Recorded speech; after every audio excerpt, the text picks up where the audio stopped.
Bonjour Christine. Bonjour. Les filles, j'ai l'extrême chance aujourd'hui d'être avec une des deux pâtissières phares de notre île, Christine. Bonjour. Enchantée, les filles, Christine, les filles. Nous avons aujourd'hui Amandine. Amandine, elle a 26 ans. Et Amandine, c'est une grande gourmande. Tu sais que les filles sont des gourmandes. Oui. Eh bien, Amandine, elle voudrait que tu l'aides à faire une mousse au chocolat. Elle dit comment faire une mousse au chocolat facilement, en 2 temps 3 mouvements pour les enfants qui rentrent de l'école. Une bonne mousse au chocolat avec du bon chocolat. Qu'est-ce que tu peux nous dire? Alors, le b.a.-ba de la bonne mousse au chocolat, c'est déjà trouver un bon chocolat. Alors, c'est quoi un bon chocolat, Christine? Alors, un bon chocolat, c'est avec un pourcentage de cacao qui est un minimum de 60 à 65% qu'on trouve dans le commerce. D'accord. Une bonne marque, connue. D'accord. Donc, déjà, c'est la première chose. D'accord, ok. Deuxième chose, on fait fondre son chocolat dans un bain-marie. Oui. Surtout pas dans une casserole. À même le feu. À même le feu, parce que là, vous brûlez votre chocolat. Oui, voilà. En fait, il ne faut pas que la casserole soit au contact direct du feu. Voilà. On D'accord. peut le faire au micro-ondes, mais il faut quand même réussir et c'est moins facile. Donc, le plus simple, c'est le bain-marie. D'accord, ok. Donc, on rappelle aux filles, parce qu'il y en a peut-être qui ne le savent pas, le bain-marie, on met le chocolat dans une casserole et cette première casserole dans une plus grande casserole avec de l'eau dedans. Voilà. On est d'accord. Bien. Donc, comme ce qu'on appelle un cul de poule. On appelle ça un cul de poule. Bien, un cul de poule, les filles, alors. Puis après, à part, on va monter une crème fraîche à hauteur d'un certain nombre aussi de pourcentage de matière grasse. D'accord. C'est-à-dire que la crème fraîche, elle doit être au moins à 40 ou 50% de matière grasse qu'on trouve dans le commerce en liquide. D'accord. Et puis après, on monte notre crème. D'accord. Il y a un petit secret qu'on peut donner aux filles pour être sûr de réussir leur mousse au chocolat? C'est plus facile de le faire avec un fouet électrique plutôt qu'à la main. Pour ne pas rater sa mousse au chocolat, il faut qu'une fois le chocolat fondu et soit de la même température que la crème fouettée. Alors ça, c'est important, les filles. Ah oui. Donc rappelez aux filles que les deux ingrédients doivent être à la même température avant de les mélanger. Avant de les mélanger. D'accord. Donc même si le chocolat est un petit peu chaud, mais que la crème est un petit peu chaude et pas trop sortie du frigo, mais enfin généralement il faut que ça soit la même température. Alors le mieux peut-être ce serait que on mette les deux sur un plan de travail et les laisser refroidir à température ambiante chacun. Oui, après généralement la crème elle est tout de suite à température ambiante.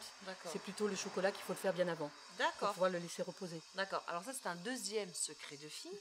Donc faire le chocolat bien avant pour qu'il refroidisse. Voilà. D'accord. Très bien. Et puis après on mélange avec un fouet. Tout doucement pour bien aérer et pas casser la crème qui est montée. Voilà. Très bien. Merci Christine pour tous ces petits secrets de filles. Merci. Les filles, n'hésitez pas à nous envoyer vos messages et vos questions sur www.secretdefilles.tv et bien évidemment notre page bleue fan. Des bisous. Bonjour Yves. Bonjour Stéphanie. Yves, nous avons Lydie qui a 23 ans, Oui. qui nous pose la question à savoir pourquoi est-ce qu'elle lâcherait son programme de beauté habituel, dans lequel elle se sent très bien, et pourquoi elle passerait au concept chocolat-thérapie. Alors, ce qui serait intéressant de voir, c'est d'abord de faire connaissance avec quelques actifs propres au cacao qu'elle ne trouvera nulle part ailleurs. Ce sont des matières très puissantes, naturelles, donc ce sont des mots un peu barbares mais qu'il faut retenir, qu'on connaît parfois déjà, comme le tanin, le fameux tanin. Qui est comme dans le vin. Exactement. Le tanin de la vigne, mais aussi le tanin du cacao. Et alors, Dame Nature a bien fait les choses pour chocolat-thérapie. Il y a 50 fois plus de tanin dans le cacao que dans le vin. C'est une matière du coup dont on tire le meilleur bénéfice. Le tanin a une action antioxydante. Donc, contre le vieillissement naturel de la peau, il va créer une sorte de bouclier.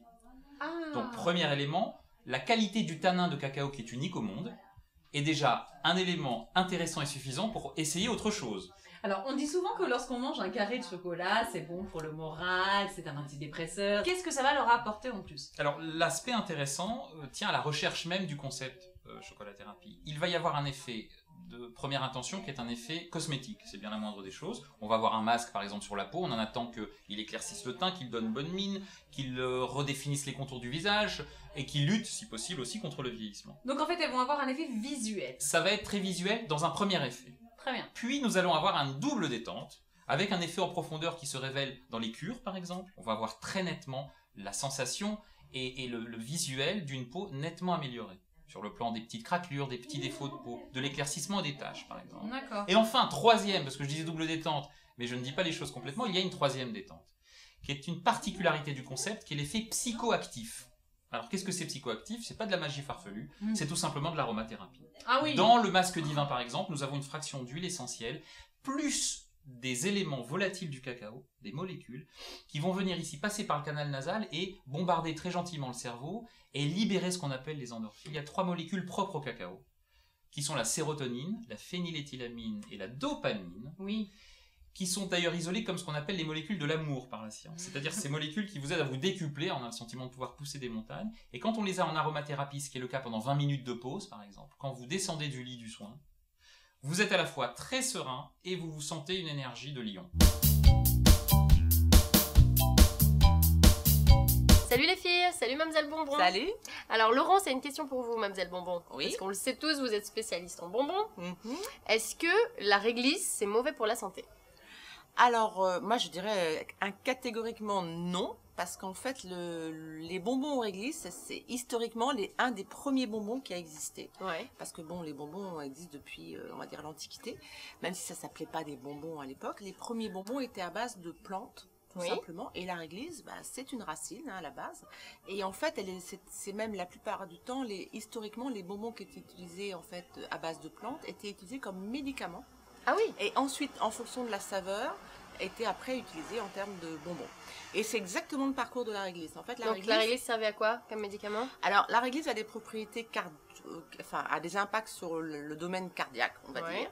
Donc, c'était soit pour réguler des excès ou augmenter justement des fréquences cardiaques, enfin des rythmes cardiaques. Et d'ailleurs aujourd'hui, même encore aujourd'hui, ceux qui se savent un peu hyper tendus ne mangent pas de réglisse, parce que la réglisse a tendance à C'est faire peut-être pour ça alors monter, voilà. cette petite Alors, rumeur là. c'est pour ça que je dis c'est pas un bonbon qui est mauvais pour la santé, loin de là, c'est même un bonbon qui était plutôt utilisé comme médicament. Maintenant, justement, puisqu'il est efficace et qu'il a des indications et donc des contre-indications, Faire attention. certains profils médicaux vont peut-être moins être portés sur la réglisse, et c'est tant mieux. Oui, Donc c'est vrai. il faut juste savoir que si on est on a tendance à faire de l'hypertension, il vaut mieux éviter Ouais. la réglisse. De toutes les façons, celui qui est hyper tendu, qui mange de la réglisse, normalement, il sent que ça monte. Ça hein. fait une petite Voilà, palpitation mais cardiaque. c'est un peu l'origine de l'intérêt de la réglisse historiquement. C'était un médicament avant d'être un bonbon. Et du coup, si on a un petit coup de mou, c'est bien de manger Ah des- moi je sais pas, je peux pas vous faire une prescription à cet ordre-là, je suis pas médecin du bonbon.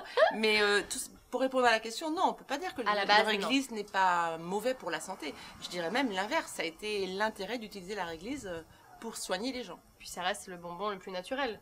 Oui, voilà, par contre, pas de sucre, pas de colorant, et apprécié plutôt par les palais un peu avertis.